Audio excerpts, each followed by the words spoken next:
Hello everybody, and welcome back to CDL this week. We are on to episode 10. I know we've taken a little bit of a break, obviously with the whole of the Call of Duty COVID. League not happening due to words that cannot be said. Not that we get monetized on YouTube anyway, but we're not going to mention the True. word because we don't want to get in trouble. Um, but yeah, we're back. Back again this week, back to discuss the weekend of the Chicago Home Series. And yeah, I'd like to be reintroduced horizontal again. Obviously, we've both Yeah, been I'm away. back. We had a bit of a break. I think it was weird. Obviously CDL had a break, and then it's just taken us a bit to get back into the swing of things and stuff. But we are back, and hopefully regular episodes again is the plan. Hopefully get a few guests on. Might have some little tricks up our sleeves. Get some interesting people on to discuss all the ongoings and everything. Either the Yeah, next fingers episodes crossed. to come. But we're going to be back in a slightly different format. We're going to be pre-recording episodes now instead of doing them directly on Twitch, live, and then uploading them to YouTube and whatnot. It just kind of suits us a bit better with kind of things changing in our lives, partly due to the reason of us not doing episodes over the last few weeks because we decided we didn't want to do it live on Twitch. So moving to pre-recording episodes and then uploading them on YouTube, and then onto audio platforms like Apple Podcasts and Spotify as well. So hopefully you Yeah, guys don't mind the change too much. We know that not a whole heap of people used to tune in live, so we kind of just decided to switch it up a little bit. yeah. It shouldn't affect things too much, and obviously the episodes will still go live at the usual time that we used to go live on Twitch. So episodes should hopefully be going up at 8 p.m. on a Monday UK time, Oh yeah, BST, I think we're on at forgot the moment. So GMT BST. So about 3 o'clock Eastern time. yeah, These podcasts should be going live if you're from America, obviously. Um, but yeah, as we're back, we might as well just get straight back into discussing some of the ongoings that happened kind of over maybe the last few weeks, as we haven't really been able to touch on anything. yeah, that's a So month. obviously the CDL is back online now, Mm, which we know a lot of people haven't really been enjoying. I personally appreciate everything that the CDL yeah, are doing, but it's very difficult to enjoy it when there's no kind of like hype crowd or anything. I don't know what you yeah. think. It's an unfortunate situation, and it's a shame, especially for the CDL, as it's like their first year that this has happened. But I think online was obviously the only thing they could do if they wanted it to keep going. I don't think they could have afforded for it to just end like this and not finish the season. So unfortunately, it's what we've got to work with. It's not what everyone wants, not what all pros necessarily may want, but um, some card is better than no card. So I think we I'd just, agree. But yeah, yeah, the pros haven't really been enjoying the servers. Is something we could probably touch on pretty quick there. I know people have been posting clips of themselves skipping around the maps, and I think I saw one yesterday yeah. from the Challengers tournament. I think it was nasty. He climbed up like top scaffolding on Hackney Yard. And then it then Hmm. glitched him backwards and then sent him flying through the window and he died. It was very confusing. It Oh, was a very weird clip that's to watch. Um, so we know there's been issues, but obviously it is what it is at this point. Hopefully we can yeah. get back to LAN soon.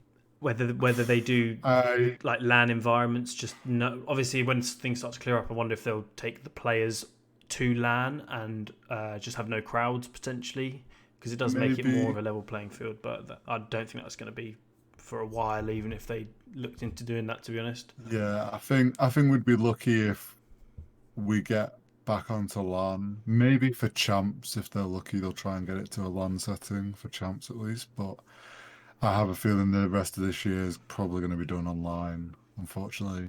And obviously there's production issues, and they'll improve.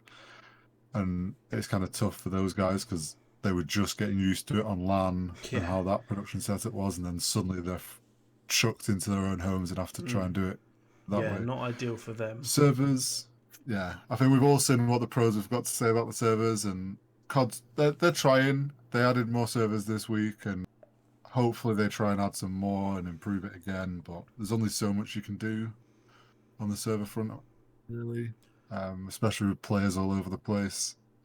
Well, to start with, That's they could probably not be 12 hertz. That would be that would be a starter. I don't know if you saw the clip of Clay and Simp's 1v1 yesterday. How Simp actually ended up killing him. Have you seen the clip that someone took? Is that the one where he gets him? He's about 4 feet round the corner. I know it's probably I think it's a spectator kind of glitch, but it does not look good. Like when it was like through the wall. yeah, it does not look good, but it's quite funny. But it is what it is. It kind of sucks. But I think it was a spectator glitch and something to do at 12 hertz. But yeah, probably a mix of both. The spectator glitch probably just made it look worse than it was. But yeah, unfortunately, COD's not got the highest quality servers as it is, so you never know. They might shock us and improve again in 2 weeks. But... I mean, I wouldn't have too high hopes. It's it's not the best. But we'll just touch on the tournament from Dallas, the Dallas home series. Yes. I don't really actually remember what happened.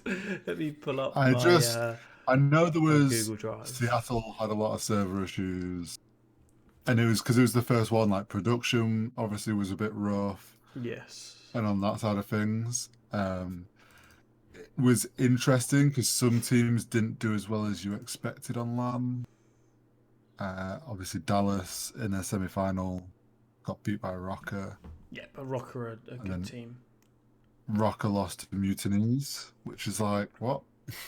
Yeah, that was a strange final, wasn't it? Did it finish like 3-1 or was it 3-1? Yeah, it was 3-1 to Mutineers, which was kind of unexpected for Rocker. I think a few of the teams had a bit of a rough time adjusting to online. Yeah, I agree. It's been a rough couple of like month or so since the league kind of got back underway, and it hasn't been the most exciting for fans and for players. Change for the players, and especially when they were just starting to get into a groove on LAN, especially for players that haven't played on LAN before, and then suddenly it's like, oh no, you're all back online. Yeah. You've now got to play in this format. It's like there's a lot goes into it for players, so it was an interesting event, and this kind of brings us to the thing of like, are these events? Do they count the same as the first lot of events? No. It's a weird thing because I think they count to a certain degree, but there's always going to be an asterisk next to them. They don't. They, in my opinion, they don't count. I was very much on the fence because I was like, well, it's online, but it's still the CDL, and it's like they're still the same kind of rules as the homestands. But when you actually think about it, people's championships come from being on LAN. You know, Crimsix's championships, Scump's championships, Formal's championships, Aches' championships, you know, they all come from playing on LAN. And when it's moved to online, you can't just suddenly start throwing up like points into your championship tally, because people can go, well, I won this 2K. That's a major championship in my eyes. I won this 1K. Oh, I won £500 wager. Oh, that counts now. You know, people have like 400 championships. You know, it doesn't count in my opinion, which is kind of unfair in a way to players that are winning their first championships. But especially for those teams that have already like had a win before online. I think how I view it is they count to a certain point of like they're recognized, but then also it's like there's a fat asterisk next to it that this was CDL year 1 and it was online. Like there'll always be, and this whole season now is just going to be whoever wins in champs. It's still going to be like a bit of an asterisk of this was CDL year 1. COVID happened. Oh, sorry. Now that's fuck. I didn't say that. I didn't say the whole name. It's fine. But yeah, there'll be this like asterisk next to this whole year of just these happened. They count in a way, but also they're not gonna hold up the same as all the other ones. I think people will say, I won a CDL championship, but it was online and it doesn't count towards tallies. But I think the problem is when there's going to be people that are, like, when people say like Skies, you know, they're probably going to win multiple championships in years to come. So he probably will look back on this and go, it doesn't really matter. But there could be people that win a championship online this year that are never going to win one on LAN. Do they count are they going to be like, well, I won? Like, do I count it? It's like The thing is, it's like they can say they won, and I think that's fine. But everyone that knows the scene is just going to be like, well, we all know it was the CDL year 1, yeah, so exactly. I think like you said, there's going to be just asterisks next to these numbers. Yeah. But I don't even think you can add it onto the number. I just don't think it kind of is plausible to give them as an actual event win. It's just like winning a 2K at this point. I think it's like a productionized 2K. The only thing making it like that little bit more important is the fact it's CDL. But even then, it's like, yeah, it's one of them. I think this season, it's kind of just going to be, okay, that was the first season. Next year, that'll be the season which actually means more. Because everything will be more established. There should hopefully be no online. And it should all go smoothly. Fingers crossed for 2021. Hopefully. But unfortunately, Modern Warfare's year has now got an asterisk next to it. So. And speaking of people's careers that may have an asterisk now, some interesting stuff that went down after it. Yeah, I mean, he had a good start to his career. But we're talking about Mr. Christopher Parasite. Shit, what's his surname? Haggy. No, that's his nickname. I've forgotten his stuff. I don't know what his surname is. Duarte. Parasite. We're talking about Parasite. His interesting scenario that happened last night. If anyone doesn't know what happened, the slash this morning. Yeah. I mean, it's not often we wake up and we get to experience drama, or some of us. It was very fun scrolling through Discord this morning and seeing people going, "Oh my god, have you seen this Haggy stuff?" And I was straight on Twitter and looking up what happened. Basically, Haggy had been DMing Zaptius's missus, like his girlfriend, mid-series, which I mean isn't great, but what makes it worse is they were teammates. For anyone that didn't know, they were part of that West R team. They were in the grand finals against Singularity, and Parasite was DMing his teammate's girlfriend. And what actually brought it up was Parasite tweeted something about his teammates not showing up. Or he tweeted something that was like, I think it was like Zaptius going double neg. Yeah, it was aimed at Zaptius, and he was like, and then he replied saying, "We've already told you about keeping this in check and keeping like you cool. Stop bringing it to Twitter. Also, I kept my cool while we were playing when you were DMing my girl." Yeah. Oh yeah, I saw that. Yeah, everyone's like, "Wait, what? No way is he?" And then he tweets and goes, "Yeah, I did it. And what?" And it's like. And then she puts out the tweets or whatever, or the DMs. Oh, I saw some other. I thought it was a burner account or someone was leaking their DMs or something. But yes, someone got the DMs and showed them, and it's like, oh my god! It was pretty good comedy to eat my breakfast and scroll through Twitter, seeing all these hilarious tweets that some people were flying in with. People talking about because Zaptius' missus has an OnlyFans as well. It was talking about how Parasite's like on her OnlyFans in between series as well. Like it was some interesting tweets. Very funny though. Very funny. CDL Intel had the greatest one when it's like when pros send me Intel and then screenshot it. Stays between you and me, please, lol. Well, there was also the one that when someone like kills themselves in game. And it's like mistakes were made, and it said Parasite mistakes were made. that was a good one. There was a few good ones flying around. So if you haven't seen them, I suggest going and looking at Methods' YouTube. He made a really funny video, and hilarious. There was also Lacefield. Just great content. Lacefield went absolutely off on Twitter. Changed his name to Chris Duarte. Changed his profile picture. Was pretending to be tweeting as Parasite. It was all very funny. Great content, and let's be honest. This isn't even the first time we've talked about Parasite this season, and on this podcast. When else did we talked about him? We talked about him when he kicked off about pros were only hiring their mates and stuff, didn't he? Oh yeah, but he's dog shit. He had the Anyway. whole kick off with that. So he's like the drama alert, like the recurring drama alert Yeah, he person gives of us the good drama to talk about. God.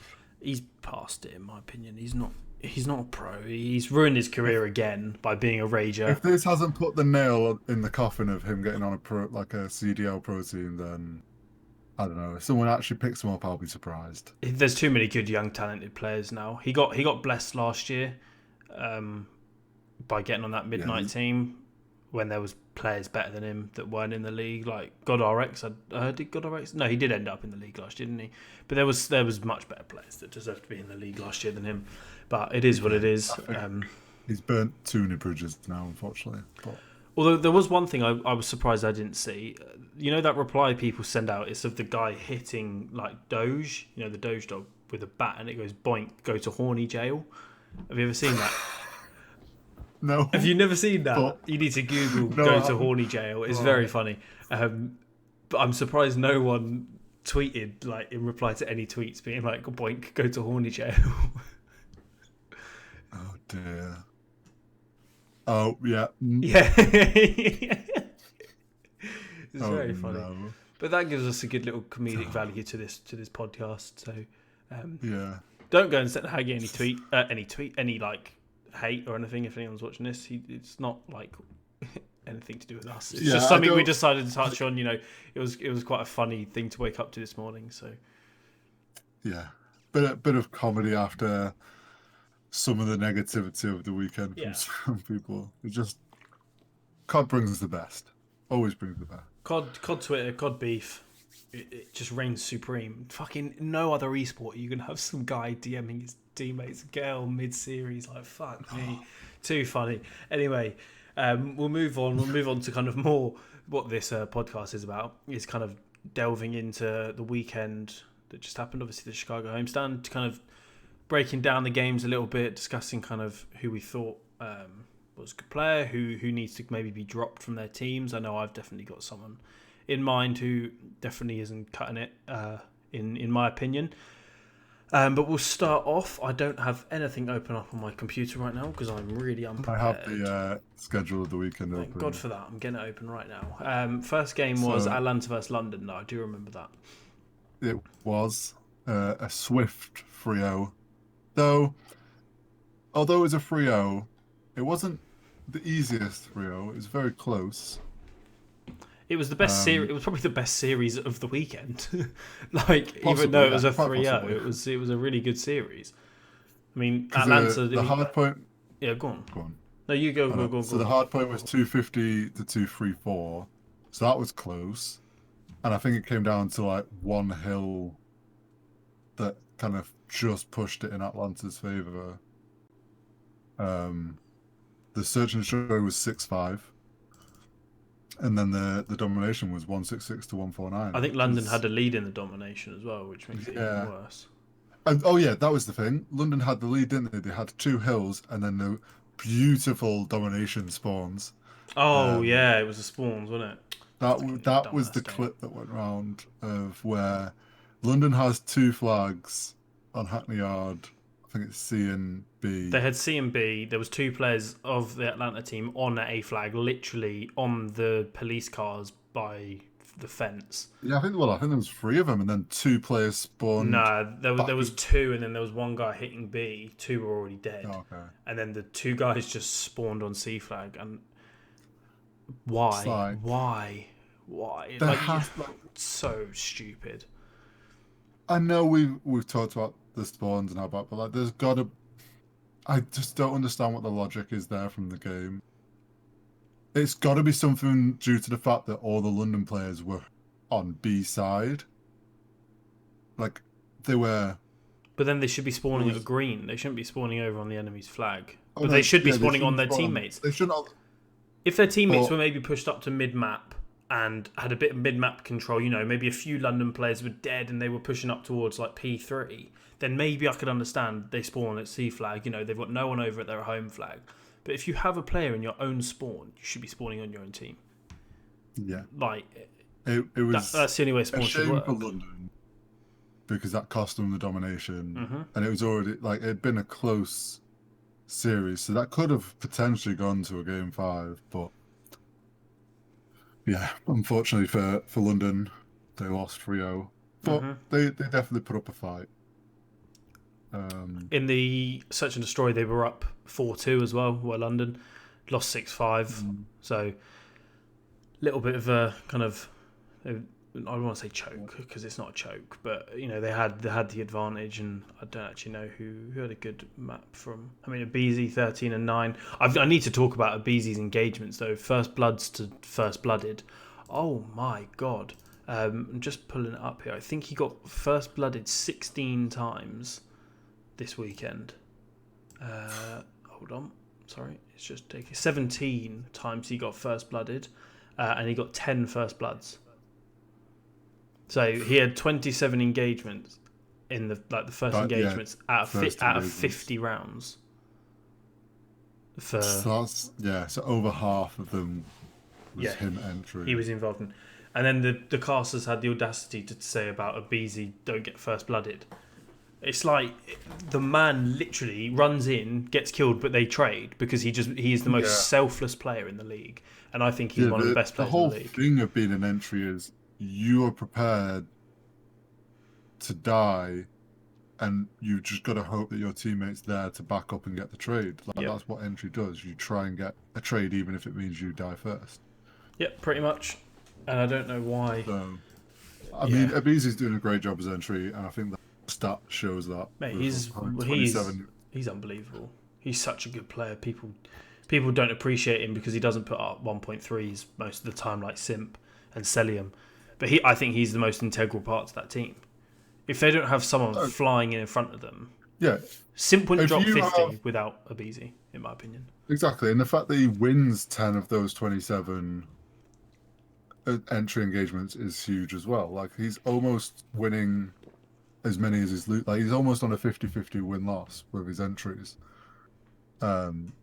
which is a big stat. And obviously, he's not going to put up the great 1.3s and all that, but that's not what a lot of fans know. Is obviously KD isn't always everything, and no, I think it'd be easy without him. They would be struggling. I don't think they'd be struggling. They would. I think they'd still be dominant, even if they had someone like.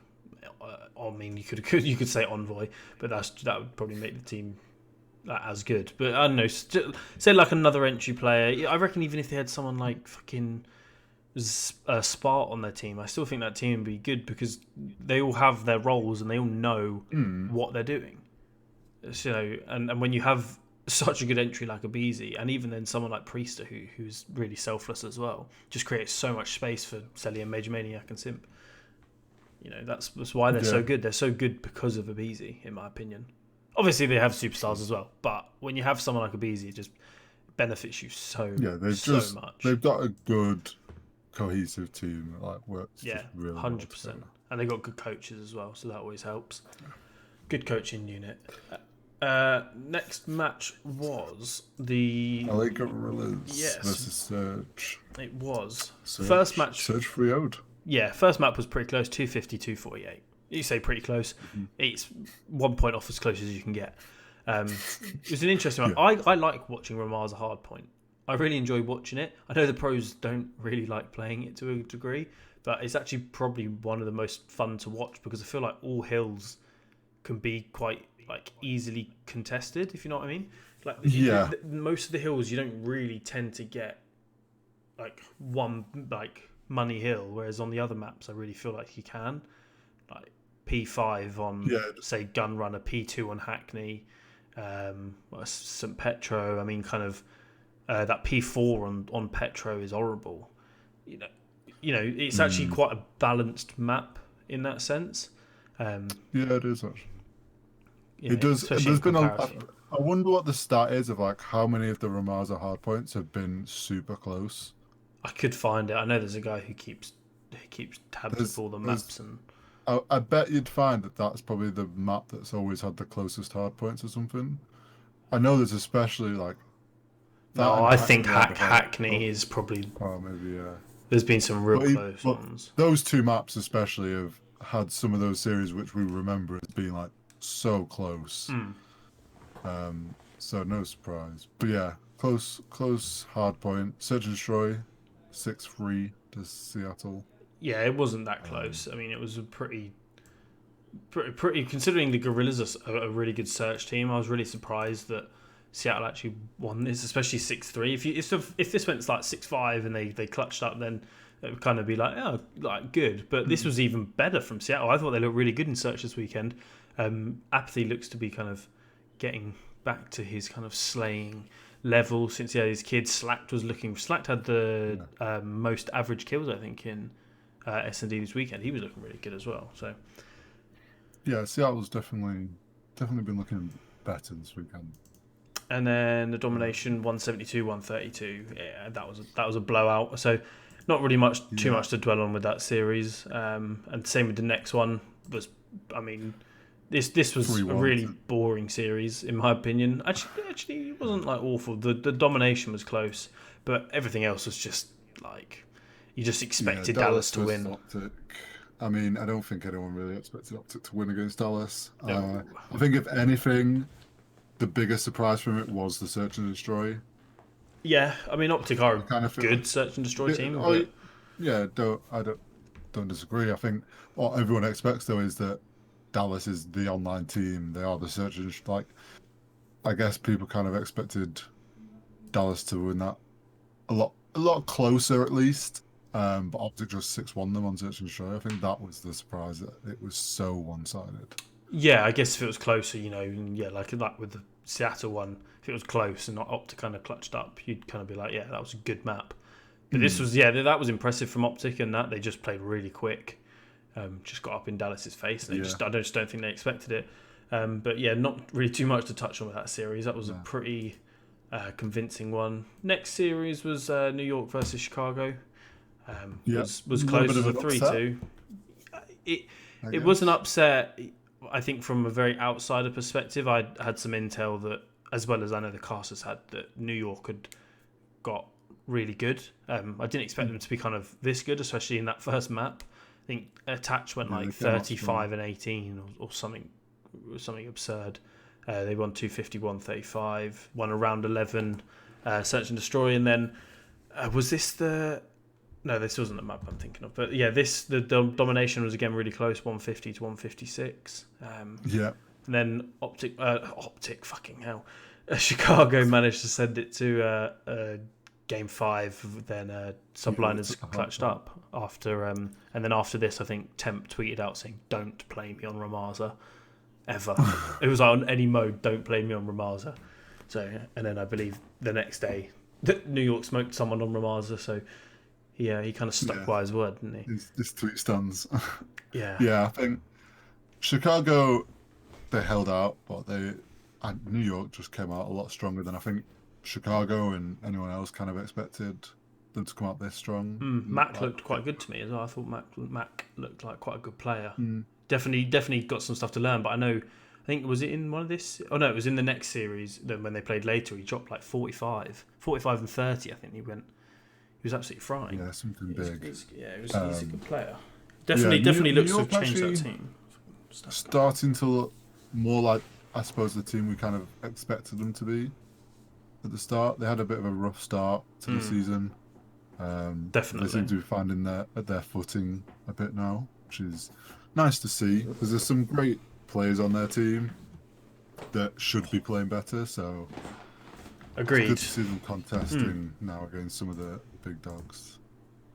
And so then when we moved on to Saturday, we had Dallas versus Seattle in that first kind of winners game, and Seattle actually took a 1-0 lead in this series, which I don't think anyone expected, especially on Azir Cave. I know Octane's Cave, but Dallas have two pretty good ARs, so it was quite surprising to see Seattle come out and take that. And then after that, I mean, the domination was pretty close, but Dallas kind of did Dallas things, really. Dallas woke up. Yeah, it probably was. It was probably first map of the day, and they lost, and they were like, "Oh shit, we've actually got to try." And then they just came out and absolutely smoked them. So, I mean, yeah, they looked good in that series. I mean, they looked like the best team all weekend, in my opinion. I think they dropped 3 maps across the 4 series they played, so pretty convincing from them overall. Yeah. And then the next match we had New York versus Atlanta. It was a 3-2 series, and I think the only map I kind of want to touch on is that game 4, at map 4. That was absolutely absurd. I don't think anyone expected anyone to 100-point club FAZE the whole season, let alone in that fashion. I definitely would never have picked Subliners. Not from the start of the year, no. I mean, even after the day one, I don't think I would have picked them as the first team to 100-point club Atlanta FAZE. I mean, I don't know what went on there, but obviously, I mean, Subliners won both the hard points, so hard point is definitely something they've worked on a lot and obviously a lot stronger at now. Yeah, 100%. And I think who knows what happened with FAZE. I mean, they obviously struggled on hard point that day and maybe underestimated Subliners hard point a little bit. I mean, maybe they just thought that they were a better Petro team than them, and New York just came out and at one point it was 170 to 29. Yeah. 170 to 29. Fuck. I think it kind of stunned everyone. The castles were confused. The second 100-point club, right? Of the season, yeah. Yeah, and it's FAZE, who've been the most dominating, like one of the most dominating teams. Yeah, I think big shock. But obviously they did great in. They answered back after that. They 6-1'd the Search and Destroy. That just showed a lot of like kind of actual like courage. Is that kind of the right word? They regained very quickly. I think if they'd have lost that maybe 250 to 240, I actually don't think they would have 6-1'd them. But because they actually got smoked, I think they all just went, we got smoked. Fuck it, just move on to the next map. Oh shit, we got smoked. Let's lock it in now and show them. If it'd been closer, you're then in the mindset of like, oh my god, we just choked that. Yeah, should have won it. Oh fuck, now we've got to go to a game 5. Shit, are we going to win? But I actually think, honestly, any team, if you get smoked, I think the next match you will come back and play better because. Oh yeah. Because you literally, it's so much easier to wipe out getting 250 to 284 than losing 250 to 240. Because choking something makes you feel much worse than just getting smoked. In my opinion, I mean that's just me. I don't know how pros or anyone would react to that, but 6-1 they absolutely came out and just what map was that on? Was that Petro as well? That was Petro as well, yeah. Yeah, that was there. They looked good on Petro. Actually, did FAZE. I thought this whole weekend. Next series. Go on. Sorry. I was just gonna say, and they're still looking good. Domination on Hackney Yard.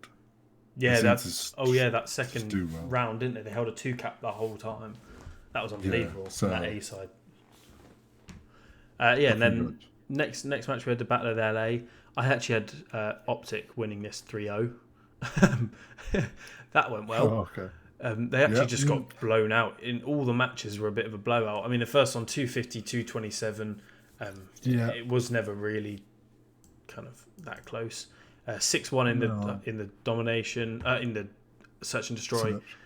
173, 148 in the domination, and then 250, 164. I think this Optic team are going to make a change. I don't know if there's been rumours of potentially Dashi kind of swapping with Gunless. I actually think that would benefit both. Actually, would that benefit? I don't think that would benefit both teams because Dashi doesn't want to run a sub. He doesn't want to be running the MP5 from what I've heard. And on that team, they already have Formal and RC. So there's absolutely no chance. He'll be running third AR on that team. If there is a third AR. And there never is. So I don't really know how if that trade would kind of work. Yeah, I don't know about that trade. Something's definitely going to change with Optic, I think. Unfortunately, like we saw the change as they made it right on the last LAN, wasn't it? I think they played. Yeah, when they looked good. When they put Slash on the main AR and they actually looked better, they won a series. Yeah, and then they've gone to online now, and it's like they've took 2 steps back and they're struggling again. And I will say something, man. Like Cap at some point, like you can keep trying, but something's gonna have to change, and I think Cap's I'd got be to surprised. go. In my opinion, the numbers he puts up just are not anywhere near good enough. I mean, TJ's having a stinker, but TJ's your entry man. You don't expect him to be putting up the most flashiest numbers, but they just look lost. I mean, everyone's like, oh, we need Cap. Cap's really good in-game leader. But when you've got someone like Slasher on your team, you don't need someone like Cap to IGL, because Slasher is an IGL himself. Cap's got the smart brain, but you have to be able to kind of keep up with the slaying somewhat and have a smart brain. Is what Cap used to be able to do. He just can't do it anymore. He's got a 0.81 for the season, which is the... Hold on. It is the third worst KD this season, behind Aches and Spart. If that doesn't tell you something, then I don't know. I'd be surprised if it isn't Cap who's changed. Yeah, I mean... Opta needs to make a change, and I'll be surprised if it doesn't happen after this weekend. So are they at the next event? I'm not sure they are. I'm not sure if they are at Florida. I'll have a look. Have a look. They are. We're playing them. So, London are playing them first. Second I'd game. be surprised if they don't make a change for in 2 weeks or whatever for Florida. Yeah. I think at this point they've tried everything they can with the team they have, and it's still not working. No, I agree. So something's going to change. They're having too many issues, man. Way too many issues. So we'll see what happens with them. I mean, we predicted their last change, didn't we, when they switched Dashi and Slasher's roles? So, but I don't see we're what they good do at predicting things here. Yeah. So. I just don't know what they do. When you're losing to the Gorillas, but quite convincingly, that's when that's when I would really say there's an issue. Gorillas aren't good. Gorillas are not a good team at all, in my opinion. They look better, but they don't look good. Yeah, their changes have helped them, but they're not. It's not like they're a top team. Not good, no. You shouldn't, especially with the players on Optic, they shouldn't be losing to Gorillas. Literally took the words right out of my mouth. You took them out of my mouse. You've got people like Slasher, Dashi, TJ, JCap, Kenny. Look and actually think about what those guys have done in their careers. Like, absolutely world class dominating players. From whenever they were playing, like at any period of their time. At one point in time, all those players were considered the best player in the game at some point. Slasher, Black Ops 3 kind of IW time. JCap, kind of like the Black Ops 2 kind of Ghost era when he was winning champs and stuff. Kenny, World War 2, one Rookie of the Year, one Player of the Year. TJ, World War 2, Black Ops 4, absolutely world class player. And then Dashi last year was considered the best player in the game before Simp kind of... And then even then, people were like, who's the best player in the game, Simp or Dashi? Going into the season, Dashi was considered, top 3 player in the game. And this team's just absolutely shit the bed. They have. And I'm not even going to bother beating around the bush anymore with this team, because they are shit. There's honestly no other way I can describe this team. They have some potential, but they're just not using it. They're not finding it, and it's clearly not working at this point. And if they don't make a change, then they're not gonna get anywhere. They've played 37 maps this year. They've won 12. It's not good. 33 win percentage in hardpoint, 36 in S&D, 33 in domination. That just speaks absolute. Yeah, it does. I don't know what the word is, but that just speaks numbers to me, like how awful that is. That's so bad. That's even worse than the Gorillas. Actually, no, it's not. Oh god, fuck no, it's not. I was going to say, Gorillas is... Gorillas hard points less than 30%, but their S&D is 50%, so it kind of equals out a little bit. But yeah, I mean, I don't want to dwell on them too much, but they're just not good, and they need to... We thought the role change would help, and it looked like it did help on LAN, but they just regressed. Yeah. They've just regressed. I don't know if it's to do with online, and I don't know if maybe if it was on land they would look better, but they just don't look good, man, at all. When you're getting smoked 3-1 by, I say, smoked in kind of inverted commas, 3-1 by the Gorillas, something's wrong. Yeah, definitely. So hopefully we get a change for Florida, and We'll see. see if that helps them. But time will tell. Get Pac-Man on the team. Okay, so we then probably come to the most controversial series of the weekend. The most controversial map of the weekend. The Chicago, London. Actually, the map was map 4, wasn't it? Not map 1. But the map 1, close again. London playing another hardpoint close. Couldn't kind of come out with the win. Smoked in the S&D. Absolutely smoked 6-1. Had no chance. Then absolutely smoked Chicago in the domination. 195 to 102. I think that's probably the biggest margin we've had all year in the league. Yeah, that was good to watch as kind of like a London fan. And then the map, the Azir Cave, 250, 235. Saw loads of people complaining about the tick, and it felt like I was the only person with a fucking level head on Twitter. Everyone was, how did they lose? How did they lose?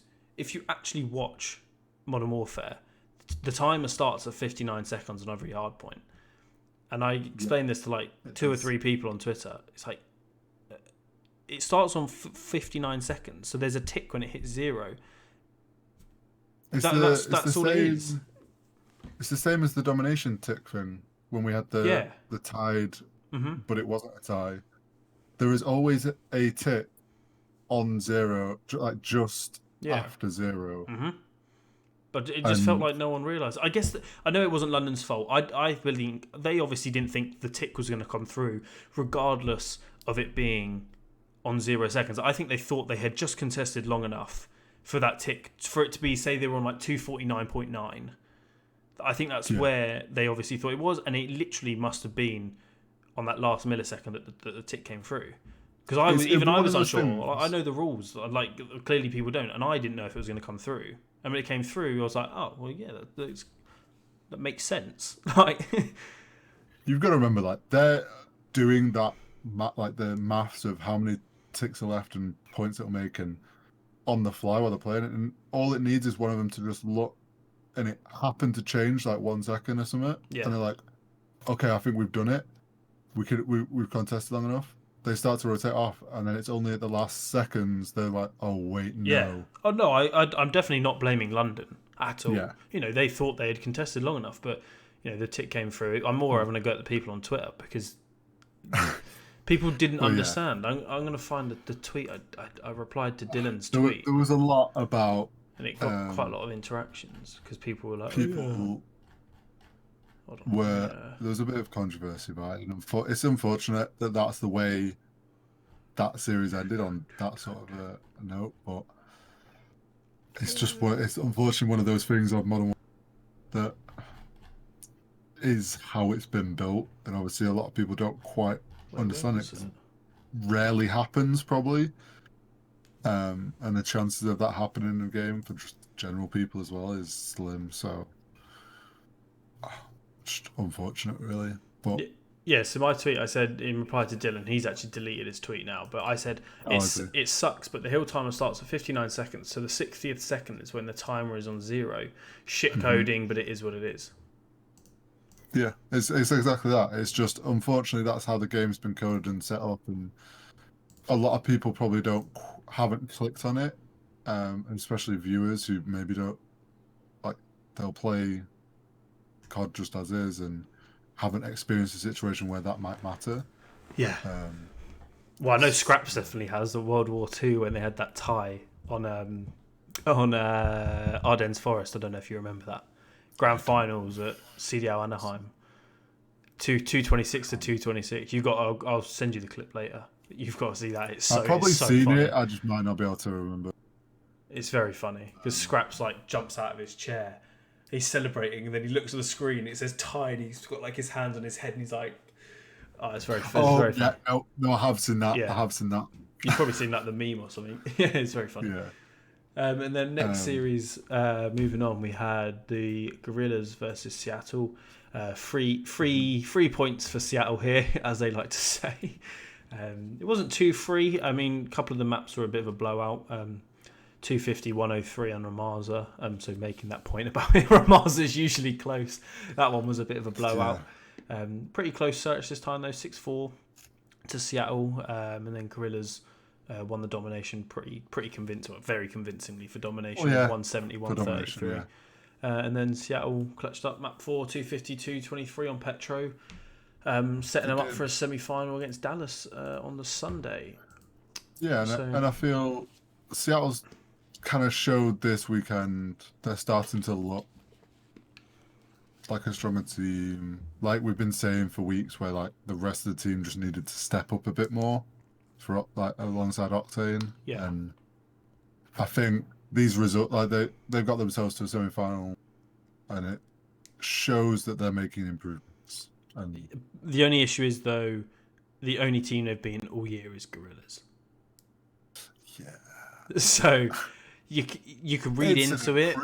You can read into it what you want, but the fact of the matter is they've only beaten one team all season out of 10 other teams.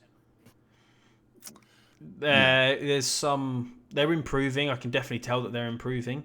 Because obviously, like you said, Slacks looked better this weekend. You know, they were trying to slay with Octane.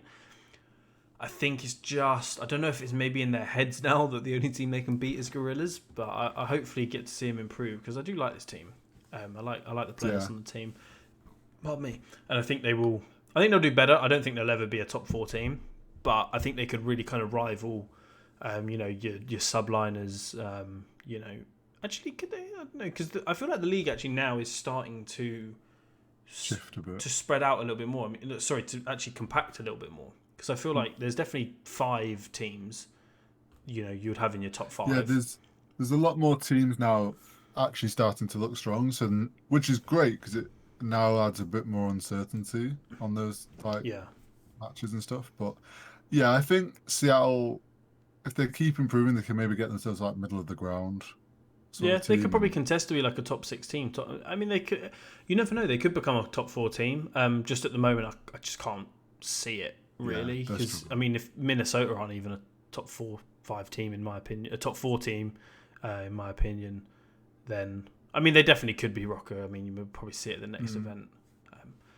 But Seattle, I think the Seattle team's good. Gorillas, they're dog shit.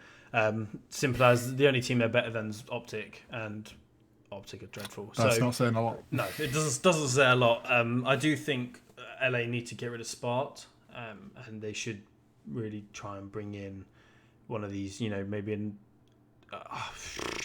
who the fuck do you bring in? Actually, this is a good point. I mean, maybe you look at someone like Zaptius. We touched on him earlier with the beef with Haggy. He's a decent player. He was in the league last year.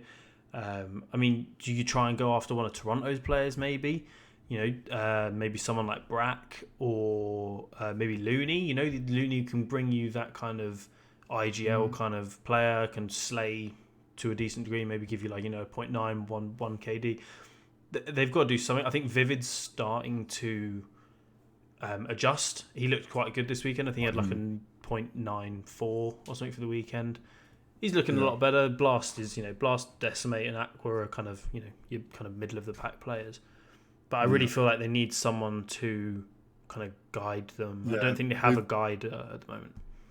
They've improved from where they were, but they still seem to be missing something, like you said. Like it's just, they're not quite getting to where they kind of need to be able to contest. I agree. These teams. Mm-hmm. I think they'll improve. I think it's just that thing again. It just needs one more change, maybe a role change. I don't know if they want to maybe put Aqua back on the main AR. I know Blast has been doing well with it, but it's meant Aqua's kind of slaying abilities fallen off. So. We'll see. Yeah. We'll see what happens with them. I'm not sure if they're at the. I think they are at the next event, aren't they? No, they're not actually. Sure. No, they're not. No, they're not. Okay.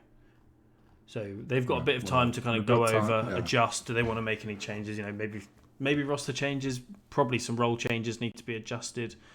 But it could be a thing like Dallas. They switched Shotzi off of running the trophy and smoke or whatever it was, and had him running Deddy.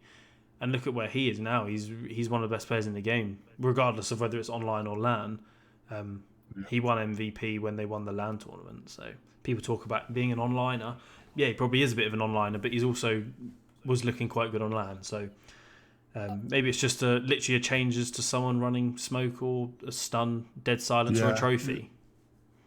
It can sometimes be just a small change, and then something clicks, and they'll find their groove. Yeah, but I think so. guess they've got time to try stuff, and we'll see what they're like in a few weeks.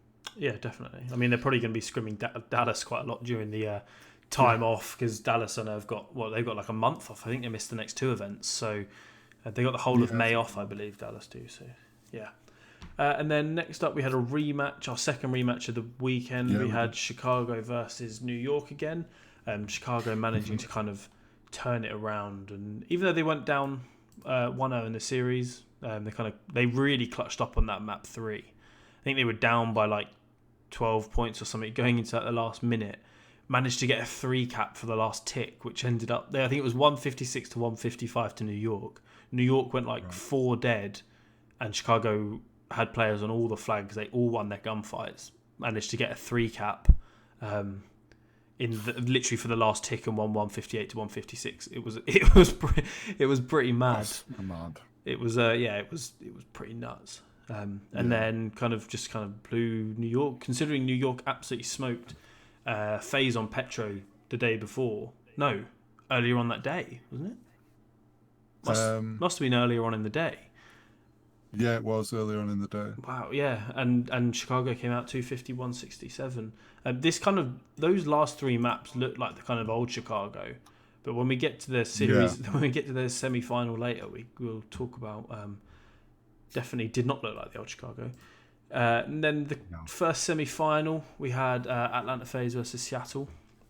Did you catch this one, or were you not watching? I did catch the semi-finals.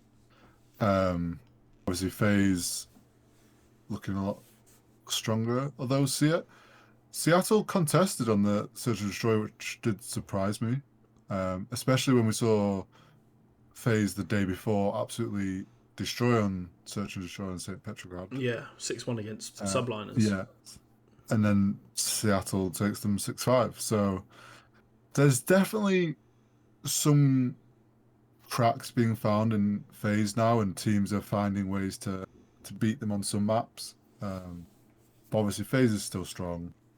They won the hardpoint 250, 179, the domination 174, 141. Yeah, that was pure domination. Yeah, and then the second hardpoint was 250, 207. So a little bit closer, but I mean, FaZe still looking like the strong team that they are. I think it just shows, though, that Seattle getting the Search and Destroy off them shows they have improved and making improvements. I think it will boost Seattle's confidence as well, especially winning a round 11 against FaZe. It should really kind of make them feel better. And this is part of the reason, the fact that they're winning searches now. Search is a hard game mode to kind of get down with your team. If you're not good at search, you're not good at search. They've managed to turn it around, kind of in that clutch scenario. I know they had a lot of round 11s in those first couple of weeks, didn't they? First couple of events even. So if they can figure out, the hard points domination, actually they're quite a good dom team. This is what I mean. They are good. They're getting there. It's just going to take a bit of time for them to really kind of progress themselves to be a top team. Because the other teams I feel like are so far ahead. On the way they're progressing at the moment, maybe towards like champs and stuff, they might be a bit more of a competitive team against some of these big teams. And I mean, at the end of the day, as long as by the end of the season they're looking good, that's the big one. Mate, apathy at champs. That's always he's always good at champs. So they're going in the right direction. It's good to see. But obviously, FaZe still looking strong and dominant as always. And then this was where Chicago did not look like Chicago. Chicago looking shit. Unfortunately, not themselves. The thing that blew my mind is all the casters were like, "Oh, I'm really thinking Chicago 3-1." They were thinking Chicago are going to win, and I was sat here thinking, "Are you high? Like, have you watched Chicago Have you watched these interviews with Arcites? Have you and Gunless? And have you watched Chicago this weekend? They look dog. They looked bad. Like, I really Yeah, didn't think they looked good. And I Dallas looked I have really to agree. good. Like, Chicago's kind of felt like the fact they went into losers against Subliners. I just feel from that point, I was kind of like, Chicago feel a bit off this weekend. And yes, they then won against Ravens in New York again, but they just they didn't feel like the strong Huntsman team. And against Dallas, who were looking strong, um, yeah, Dallas came out and just, I guess, showed them why they're the online team. Um, Yeah, they're too. hard point was 250 to 165, which is just a dominant hard point. Search and Destroy 6-2. And then Domination 165 to 158. So a bit closer, but not really that close for the Domination. Yeah. Yeah, Huntsman are going to obviously have probably got a lot to work on. And Dallas will be feeling good. Yeah, 100%. I know they've got a month off now, but they're definitely the best team in the game, in my opinion, at the moment. Especially after beating FaZe in the grand final, which is what we're just going to touch on quickly. I mean, there's not really too much to talk about. I really want to talk about the Search and Destroy, though. There was about 3 rounds where it went down to the time limit, where, someone got 1 kill. It was a 1v2, managed to kill the bomb planter, got away, and it went down to time. You don't really see that. You may get maybe one of those a series every few series. There was like 3 or 4 of those in this one series. And then the 1v1 at the end in the round 11, Simp versus Clay. As people said, the student has become the master. I mean, like we touched on earlier, there was the potential spectator issue where it looked like Simp definitely shouldn't have killed Clay, but it didn't really matter in the grand scheme of things. That would have been pretty incredible though if Dallas managed to 3-0 FaZe, but 3-1 them in the end. Pretty smoked fest. Domination 171, 146, and then 250, 200 on Petro. FaZe not looking great on Petro this weekend. No, they've done okay with their search, but their hard point, especially on Petro, seems to whether they just can't seem to get the hill rotations down like they can on some other maps. But yeah, FaZe definitely struggled against Dallas, and I think Dallas finally showing the first team to win their second event. Yep, right? First team to win second event. So Dallas trying to make a point like, look, we're the stronger team. Atlanta FaZe definitely had a strong start to the season and looked really good, but I think Dallas is now coming back and starting to show their worth as well. So I expect this won't be the last time we see these two in the finals. It could go the other way next time. But yeah, Dallas definitely looking a lot stronger than FaZe this week. I liked Clay's tweet he put out after the event. He said, the chips may not count, but the checks definitely do. So he's not wrong. He's not wrong. True. That is true. Yeah, I mean, not really kind of too much to touch on, just to slowly start to wrap up this episode. But, I mean, Dallas, definitely the best team in the game, in my opinion. I put out my power rankings earlier on Twitter. I had... Where's it gone? I've lost it. Here we go. I had Dallas at number 1. I think you agreed with these as well, didn't you? Yeah, I did. So we got Dallas at number 1. We got FaZe now at number 2. I kept the Mutineers at number 3 from where I had them last time. Dallas actually have shot up from 5 to 1. Atlanta have down from 2 to down 2-2 from number 1. Dropped the Huntsman down to number 4 and the Rocker down to number 5, obviously with Dallas kind of moving up. Mm-hmm. I moved the Subliners up, I think, from 10 or 11 up to number 6 because they did look good this weekend, in my opinion. Probably actually should have got to a semi-final. Pretty unfortunate for them. I had the Ravens at 7 still, ahead of teams like Seattle and Paris, just because I really don't think Paris had been looking good recently, even at the last event they were at. And Seattle, the only team they've beaten is the Gorillas. like we've said, yeah. So you definitely can't have Seattle up there when the Ravens played Atlanta really close. Yes, they got 3-0'd, but they played them super close in all three maps, and then played the Huntsmen pretty close. I think they lost, what was it, 3-1. So the Ravens just need to kind of tweak a few things. I think Shawnee is a pretty good addition to that team. Yeah, they're kind of like sitting in that middle ground at the moment. So they're I like the think, most middle of the pack team in my opinion. yeah. And then we had Seattle at 8, Paris at 9, and then Toronto I think was still at 10. I think that's where they were before, or they might have been at 9 before. I don't know. And then actually moved the Gorillas up to number 11 and have Optic at 12. So Optic definitely the worst team in the game. When you're losing to the Gorillas, there's absolutely no chance you can have Optic still ahead of LA. So no.